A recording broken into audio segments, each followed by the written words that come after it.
This series contains adult language and descriptions of graphic violence. Listener discretion is advised.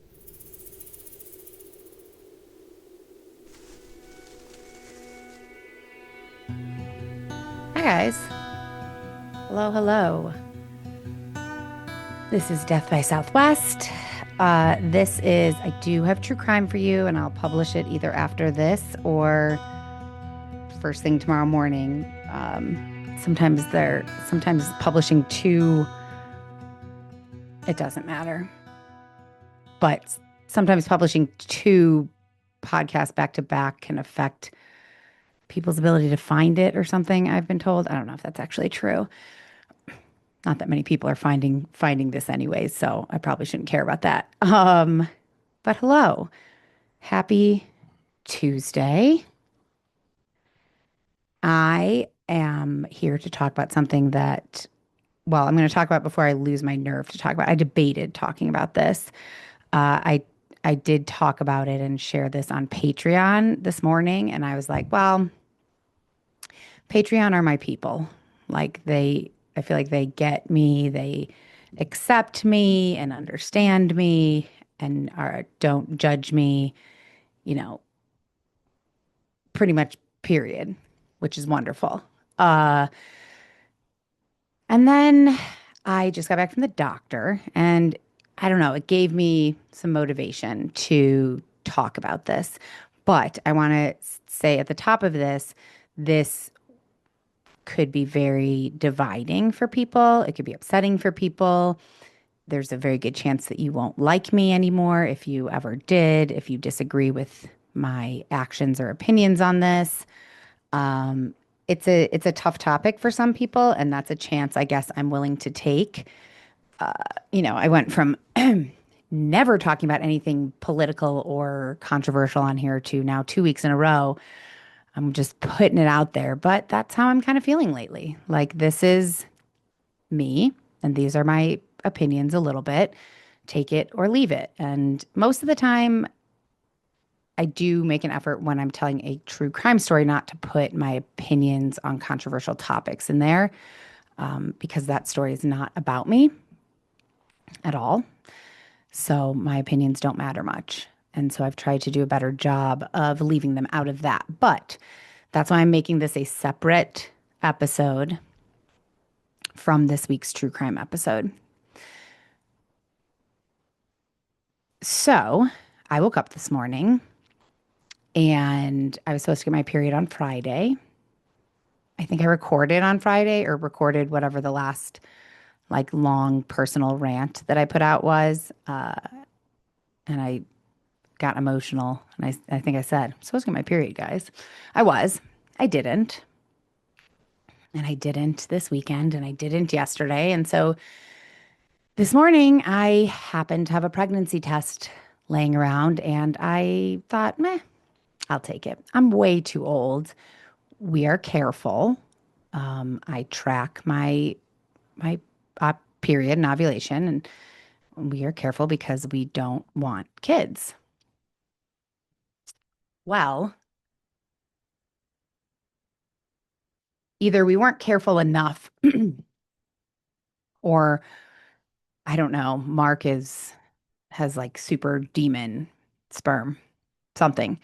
Anyways, I'm not going to talk about that. I am pregnant. And I realize that this is kind of a personal thing to share. I feel like medical stuff is often kind of frowned upon, sharing it, or at least I haven't.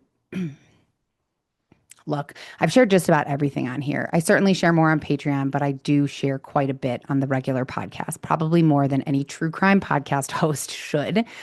But if you've been listening for a while, you understand that while this is true crime and I am making a strong effort to keep Tuesdays or whatever, keep one day of the week very focused on true crime, inevitably I insert parts of my life into this. And I have episodes like this where I talk about personal things because for me, whenever I've gone through something in life or been dealing with something or struggling with something, hearing or reading about or watching someone else, whether it's person who's actually going through that, or just like a movie where the character is going through that, it helps. Doesn't make it better. It doesn't solve the problem necessarily, but it has always, made me feel less alone. And so I have to assume that that's perhaps the case for people out there. Um, and and while I don't want to put people off, I I am not. I am honest. I am honest. That sounded stupid. I want to be honest and I want to talk about this because I do think it's important. And I also think that it's possible to disagree with me or not feel the same way. And that's okay. You can still listen to me. You can still listen to the podcast. You certainly don't have to. So I'm not going to keep this pregnancy. I I did want kids for a really long time. And keep in mind I'm pregnant right now. So the emotions are running high. Uh And with my ex-husband, we tried to get pregnant for about a year and couldn't. Nothing was wrong with me, nothing was wrong with him. We both went through a battery of tests to make sure. My mom was dying of cancer at that time, and that was part of the reason that I wanted to try then. We had planned on waiting a little bit, but she really wanted grandkids. And I really wanted to give them to her, but that didn't happen. And looking back, it was a blessing because we got divorced. So, having, I know that children are a gift and children in and of themselves are a blessing. And I love kids. I have spent the better part of my life taking care of kids, whether I was nannying for many, many years. I was a preschool teacher and then I was an actual teacher. Not that preschool teachers aren't actual teachers. That came out wrong. Look at me trying to be so political about how you call a preschool teacher, but I'm also going to be talking about abortion, which is so upsetting and people feel so strongly about, rightfully so, whichever side of that you're on. I personally believe in a woman's right to choose. And my feel, and I want to talk about this because I saw a doctor today and she was fantastic. She was absolutely amazing. So I'll put the information for where I went and the doctor I saw in the show notes. But she was so wonderful, resourceful, kind. And she came into it, not knowing who I am and not knowing how I was going to be feeling about this emotionally. Luckily for me, it is emotional. I'm not going to sit here, I'm going to get choked up again. I'm not going to sit here and say that it's not a super easy choice. Um, I know that for myself and Mark, having kids, period, is just something that we have both decided and talked about that is not for us. Now I know that that can change and circumstances change and things happen and all of that. I don't I don't believe in, at least for myself, bringing a child into the world because, well, oops, I wasn't careful enough. And even though we don't really want to have a kid, we're going to have it anyways. I don't want to do that. And I don't think for me that's not the right way to bring a kid into the world. And I've thought a lot about bringing a kid into the world because, like I said, me and my ex tried for a full year unsuccessfully. So, where was I going with this? The doctor, so she didn't know how I was going to be feeling, and I was fine. I'm mostly fine, as I've already kind of cried twice. But so she was very cautious with the way that she was talking to me. She wanted to make sure that I knew she wasn't judging me. And that it was like she was trying to keep me from feeling ashamed. And I said that to her. I said, like, we're made to feel ashamed of this. Like, this is something that I should be ashamed about or embarrassed about or feel guilty about, according to a lot of the world that we live in, a lot of our society. I think, especially right now, a lot of our society causes women to feel like, unless you were, I mean, I'm just gonna have to be blunt here. If I'm not gonna be politically correct, I'm not gonna be politically correct. So let's go with it. If you're not, if you're not raped, if it's not rape or incest, then you shouldn't be allowed to have an abortion because that's on you. Be more careful. You weren't careful. And now what? You have to suffer the consequences, even if you don't want a child. The child should suffer the consequences with a parent that didn't really want to have a kid. No, some people think yes, and that is, again, similar to like the COVID vaccine and stuff. I do feel more strongly about this, but I completely respect people who feel that abortion is wrong and and they don't agree with it. That's okay.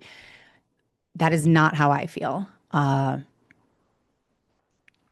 I think that everyone should be allowed to have their opinion, but I think that it's really horrific that women often feel ashamed if they weren't raped or it wasn't incest, but they had sex with somebody and the condom broke. They didn't use there's a million, I don't need to get into all the reasons and ways that this can happen. And a lot of people would probably say like, well, you're an adult, you're in a loving relationship, you have a home, like you have, you could raise a child. Why wouldn't you? There's a ton of reasons why I wouldn't. First and foremost, because Mark has never wanted kids. So he's always been solid in that decision. For me, it is more complicated because I did want kids for the better part of my life. Um, After my mom died, I got divorced and changed careers and changed my whole life. And I very much decided that I did not want children because I was single. So I think that a big part of having children doesn't have to be, you can, go to a sperm bank and have a child on your own, which is, I think, very admirable and wonderful. But for me, a big part of having children would be being with somebody that I wanted to have children with. And I wasn't at the time. And for a long time, I just couldn't even fathom having children without my mom being here. Um,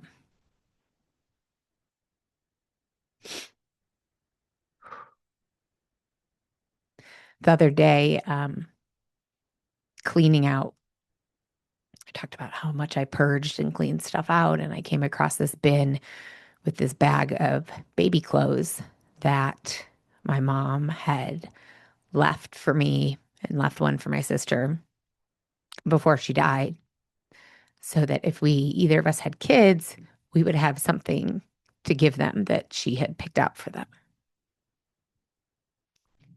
And I don't know what to do with it. uh, all of my friends are done having kids. No one in my family is going to have kids, but I can't get rid of it. And obviously, it makes me quite emotional because there is still a small part of me that thinks, oh, I would love to be a mom. But there's a much bigger part of me that thinks, I would not love to be a mom. I get overly emotional about a rat crossing the road or the rats that live in my backyard. I can't even begin to imagine how I would handle the incredibly deep and enormous and emotions that come with having a child and how much you love that child. It's something that obviously I can't understand. Um, for people who have a problem with the mouth sounds, I apologize. I'm trying to step away from the mic when I drink water, and crying obviously is doesn't make for good podcasting. So I don't know. I don't know exactly what I wanted to. I guess I just wanted to voice my feelings in case anyone else out there is or has recently gone through something like this, that they shouldn't have to feel ashamed. I shouldn't have to feel ashamed. This is the right decision for me. My pregnancy is so early. I'm barely 4 weeks pregnant, so much so that the law, she can't even actually help me do anything right now. I have to wait, which seems actually horrible. I think that that seems worse to me than, I can understand I can't understand, but I can respect people who disagree with abortion. I absolutely can understand and do agree with that, like a very like late term abortion shouldn't be a thing. Like at a certain point it shouldn't be a thing. And I don't know what point medically, emotionally, like I'm not trying to get into that because I don't know.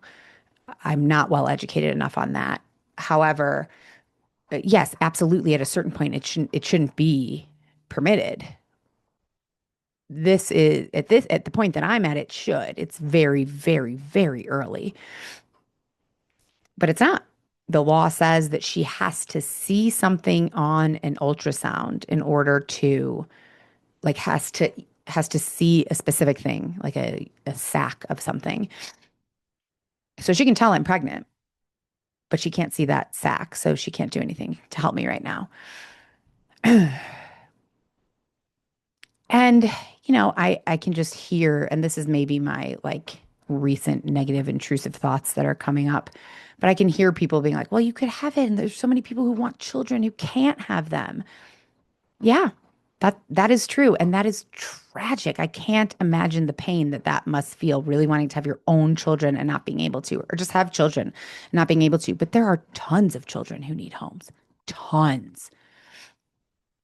And after I did get divorced after my mom died, and I was like, I'm not having kids. That is not something that is in the cards for me.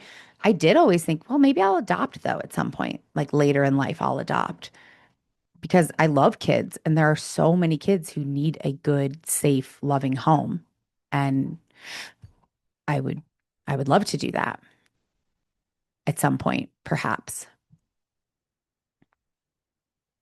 But for me, with my mental health history, um, and just where I'm at in life, it's not what's right for me. And I know that. It doesn't make it less sad though. And I think that that's, sorry guys, maybe that's what I wanted to talk about is that I know that not having this baby is the right decision for me. And it's also sad and a little scary. What if I change my mind down the road? Well, it'll be too late. I'm old. I can't even believe that this happened. I didn't even think it was possible at my age. I know it's possible at my age. I'm in my early 40s, but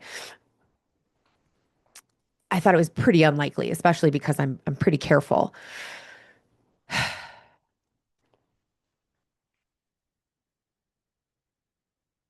But yeah, it's I think it can be both. It can be not right for me, and it can also be a little bit sad and a little bit heartbreaking. And I think that too often people don't plan to get pregnant, but they do.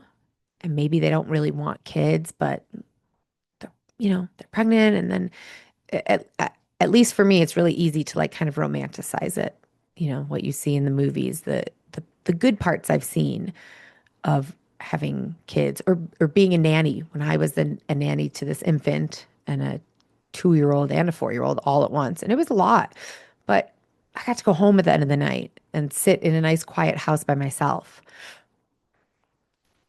I wasn't up in the middle of the night doing feedings. My body didn't completely change. My emotions and hormones didn't completely get out of whack. Like I never saw any of those parts. So it is easy to think about the cute baby clothes in the nursery and holidays, like me and Mark and the little baby at the holidays would be so sweet. I would love that.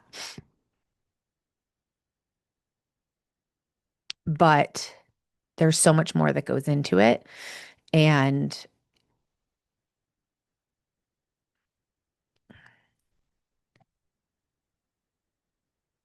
and this is not necessarily me justifying it. I don't have to justify it. I don't feel that way at all. This is my choice and it's what's right for me. But it's such a complicated choice sometimes, and there's so much that goes into it. And I think that's easy to forget. And it's easy to feel guilty or shameful.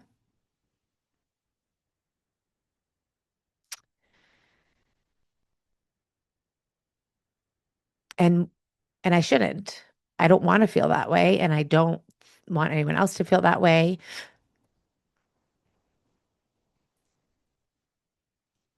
I said something to the doctor. I said, sorry guys, I sat down and I was like, I have so much to say on this. And now I've ended up getting a little bit kind of lost in the emotion of it, I think. But ultimately, I said to the doctor about, we're made to feel like we should be ashamed. And I said, and I said to her, I said, I also understand like this is not a form of birth control. And it's not, I'm not using it like that. This was an accident. And she said, no, it's not, but it kind of is. She's like, it's not, especially at your stage where you're barely 4 weeks pregnant, like it's not the same as the morning after pill, but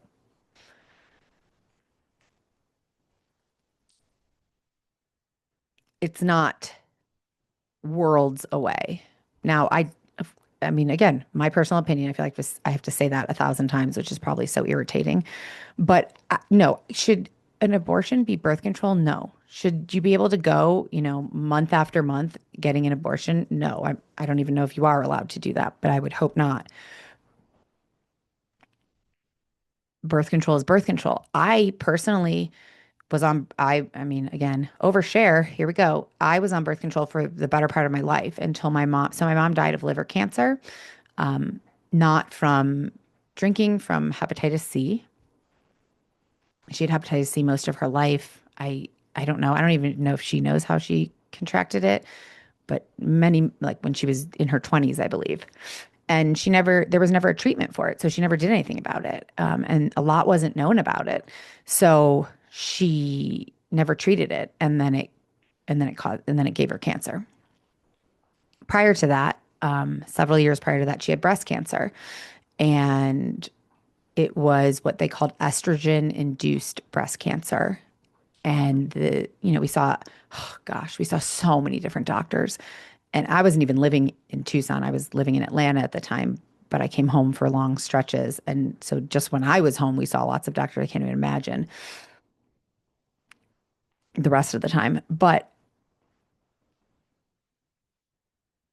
the doctors said absolutely her breast cancer could have been caused or could have just been exacerbated by the fact that she took birth control for many, many years. Now I'm pro birth control, so I'm not saying like people shouldn't take birth control at all. For me, I immediately stopped taking birth control because I was taking, I know you can now get like an IUD or you can get non-hormonal, is that what it's called? Non-hormonal birth control.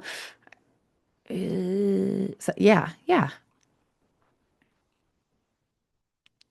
And also regular hormonal birth control. And certainly it doesn't cause breast cancer in every person who takes it, obviously. But it did in my mom. And that was way close to home and too close to home for me. So I immediately stopped taking birth control at that point and vowed to never go back on it. I hated the way it made me feel, anyways. I was always trying to find the right birth control because one, made me gain weight. One gave me a little bit worse mood swings. One, they all have a different side effect. I always hated it. So this was just a good reason for me to stop taking it. and I've never taken it since. Uh, why was I telling you that? I guess to further explain how I am in the situation I'm in right now. Um, but I guess maybe I wanted to tell myself a little bit it's okay to be in this situation, and also anybody else who is or who recently has been in this situation, and that it's okay to not feel totally okay. I feel silly a little bit being sad about it because it's my fault, it was an accident, but ultimately, my fault, mine and Mark's fault. And B, I've made my choice. I know what I'm going to do. I know that that's the right choice for me. So it feels like I don't have the right to be upset or sad or feel any type of way about this except for just like, well, it's unfortunate. I kind of fucked up and now I got to take care of it. But that's just not the case. That's not the case for me, at least. And I don't think that that has to be the case. So perhaps I just wanted to put that out there that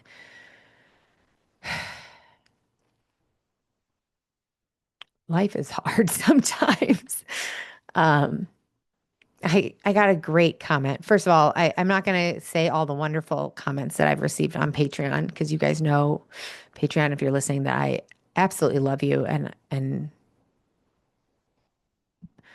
unbelievable support. One of my patrons, that sounds so weird. One of somebody who's on Patreon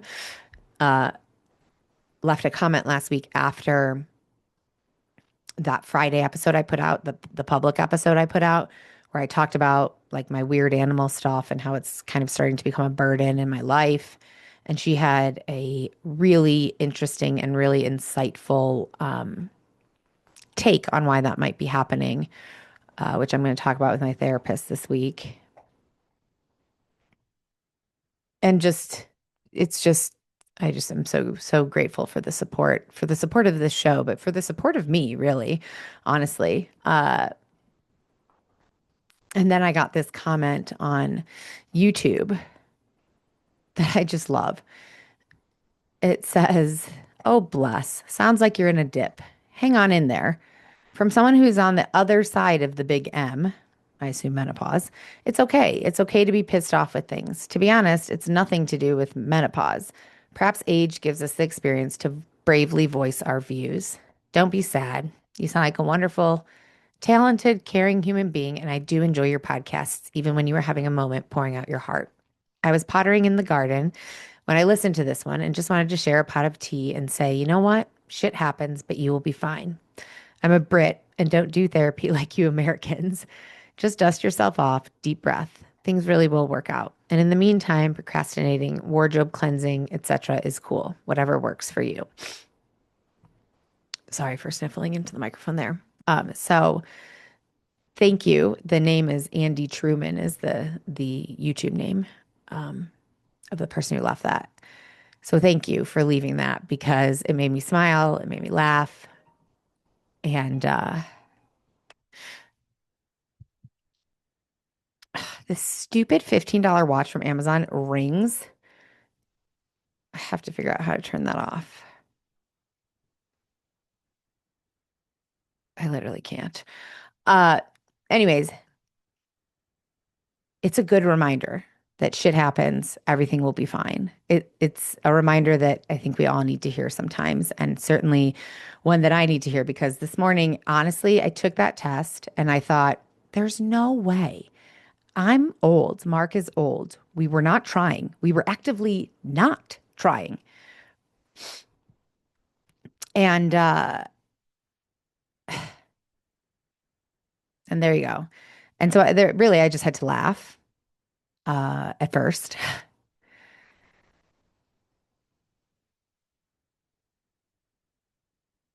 And I just thought, oh my God. I actually was letting the dogs out right before I took the test. And I thought, I talk to my mom sometimes. Yes, my dead mom.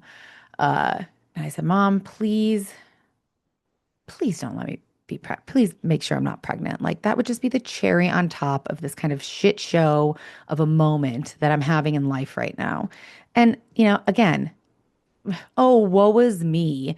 I'm having a career crisis or I'm poor. Lots of people are poor right now. Lots of people can't afford their own lives like me.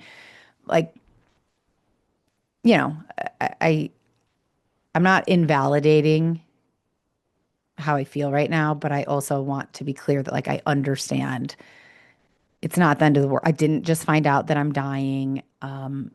I didn't get evicted and have to live on the street. Like it could be way, way, way worse. So I'm having a moment in life that feels hard and uncomfortable to me. And I realize it's not the end of the world. I was like, God, being pregnant would just be like the cherry on top of this bullshit moment that I'm having in life. So please let it not happen. And then when I looked at the test, I was just like, no fucking way. Just, okay, fine. This is what's happening. And like I said, I really debated coming on here and talking about this, which sounds silly because, again, I refer back to the breakup episodes. And if you are new,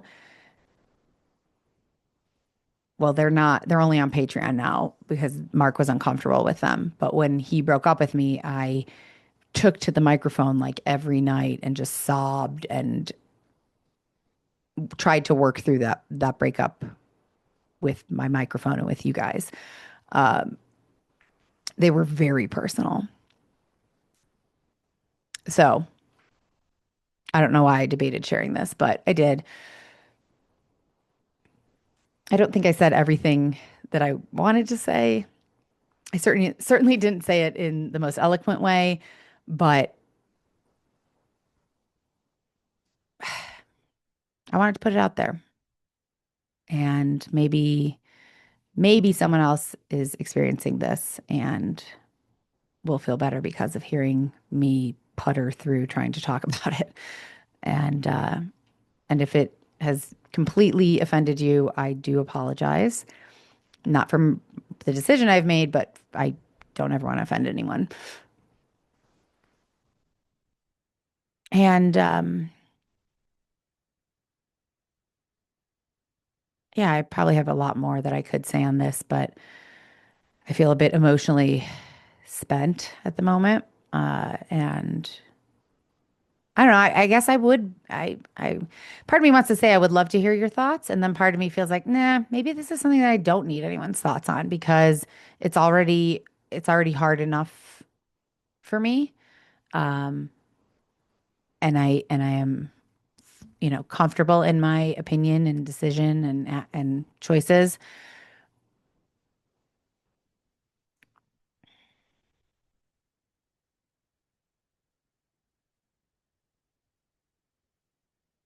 Yeah. Sorry for the long pause.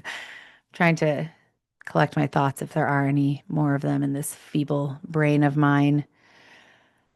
Oh my goodness. But I will say I appreciate the reaction and kind words, at least on Spotify. Again with the sniffling into the microphone. Please excuse me.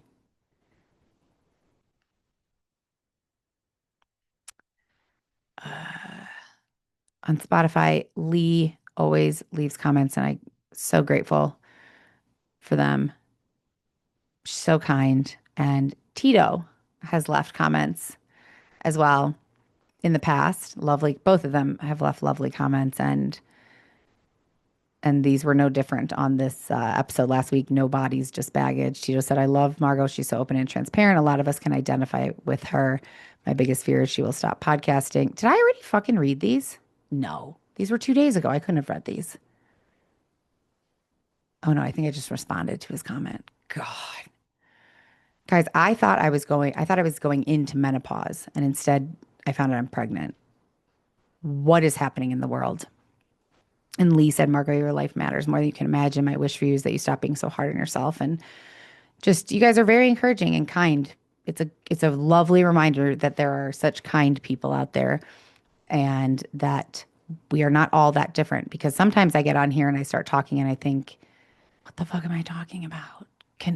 Do I sound like a weirdo, a psycho, a mental head case, a complainer? Like, all of the questions I question myself. And then I think, well, fuck it. Maybe I am a complainer today, but this is where I'm at. So I'm going to share it. And some of these comments, all of these comments are a great reminder that none of us are that different from each other. Well, at least if you're listening to this podcast and you haven't immediately turned it off, I'd imagine that all of us are not that different from each other and maybe dealing with different things, but similar emotions. And life is fucking hard sometimes. And it's awesome sometimes as well. And I know that, and it's always changing. So if it's not awesome right now, I have to believe that sometime soon it will be awesome again. And yeah, the comments are it's nice to hear the nice comments. There's definitely on reviewers, they're harsh. People who leave comments on Apple review are not fucking around. They are here for the true crime, only the true crime. They do not want any other chit chat. They do not like the personal side stories, which also it's hard because a lot of people that I think that are leaving these comments on Apple are starting the podcast now. I don't know why or how they're coming across it now, but they're listening to older episodes where it's me and Jenna. There's a lot more chit chat, a lot more intro bullshit. We were figuring it out still. Uh, Yeah, this one's funny. Snooze Fest. I tried hard to listen. This is last week. I tried hard to listen to 3 or 4 episodes, but unfortunately, it's not for me. It's quite boring and puts me to sleep. So if you're looking for that, this is the podcast for you. I like that they cover lesser known cases, but I won't be listening anymore. There's a lot of distractions like the dog barking in the background. Even their side conversations are kind of a snooze. Too bad. I wanted to like the podcast. Well, fair enough. Boring, I can't. I mean, like, I don't know how to fix being boring. Um, and then this is like a week or two ago, Eloise Campfield said, when you have to update on the next episode, everything you got wrong on the previous, you're a joke. Good try for a podcast, though. Thanks, Eloise. We don't do that anymore. But I disagree. I think that people get things wrong all the time. We are not Dateline, and we have never pretended to be. So sometimes I get things wrong. Sometimes the internet gets things wrong. And I'd rather be honest about that and correct it than just pretend like it never happened. However, we do not do that anymore. And that's it. I'm not going to read any more comments. There were other good comments. Anyways, overall, I just want to say thank you for letting me share these bits of my life.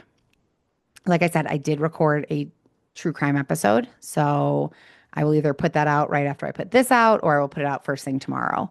But I am trying to not combine the personal and the crime out of respect for the victims and their families and out of respect for you guys, because I know that some of you are not here for this life talk stuff. And on that note, I think I'm going to sign off. I don't want to stick my foot in my mouth too much. I've probably already lost some of you. And yeah, I just wanted to talk about it. I don't think it's necessarily talked about enough on well, all right, I'm going to stop. You know me. If you know me, you know that I get to a certain point where it's like I'm just kind of talking myself in circles, and I'm trying not to do that. So I wish I had more eloquent, insightful things to say about this, but that's what I'm going through right now, and I'm going to handle it, and I'm going to be okay, and everything's going to be fine. And just like Andy on YouTube said, I'm going to dust myself off, and everything's going to work out just fine. Um, yeah, it's just a weird time in life at the moment. And